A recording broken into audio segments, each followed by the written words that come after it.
दैनिक India news. इस news के प्रायोजक है ice cream gallery, Shri leather, solar house enterprises, Sai video. सोमवार को धूमधाम से मनाया गया वट सावित्री पूजा। वट सावित्री व्रत को लेकर सुहागिनों में काफी उल्लास है। बोलो बोलो सावित्री सत्यवान की, बोलो बोलो वर महाराज की।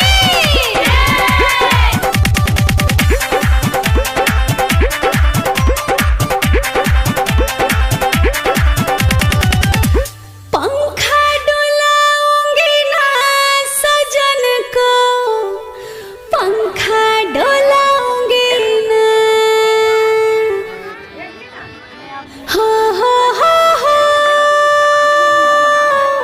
पंखा डोलाऊंगी ना बलम को, पंखा डोलाऊंगी ना, करूंगी वट सावित्री की पूजा सजन को, पंखा डोलाऊंगी ना, करूंगी वट सावित्री की पूजा प्रीतम को, पंखा डोलाऊंगी ना।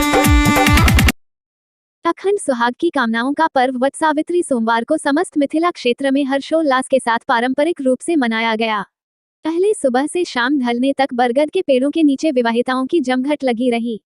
रंग बिरंगे परिधानों में नक्शिक यानी पांव से सिर तक 16 श्रृंगार किए स्वर्ण आभूषणों से सजी महिलाओं की टोलियां बरगद के चारों ओर गोलाकार बनाकर बैठी जगह जगह नजर आईं।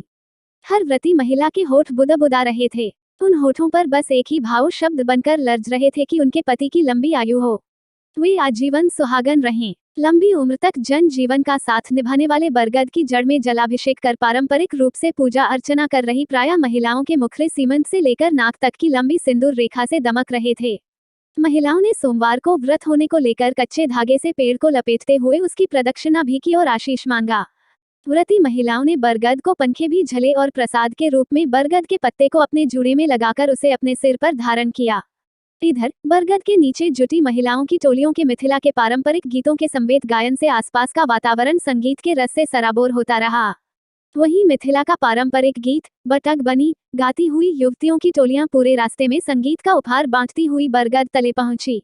ऐसी टोलियों की यह खासियत थी कि उसमें शामिल व्रती में वे नवविवाहिताएं थीं जिनके वैवाहिक जीवन में यह पर्व पहली बार आया था। ऐसी व्रती नवविवाहिताएं और उनकी सखी सहेलियों का उल्लास हंसी ठिठोलियों में छलक रहा था।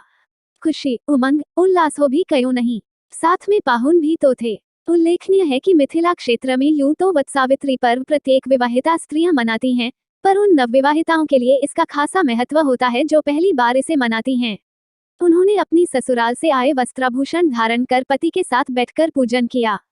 ज्यादातर नवव्रतियों ने अपने आंगन में ही सभी रस्में पूरी की और उनके घर आंगन में जुटी महिलाओं के संवेद संगीतमय स्वर वातावरण में मधुर रस घोलते रहे। व्रतियों ने बिना नमक की खाद्य सामग्रियों से एकभुक्त भी किया।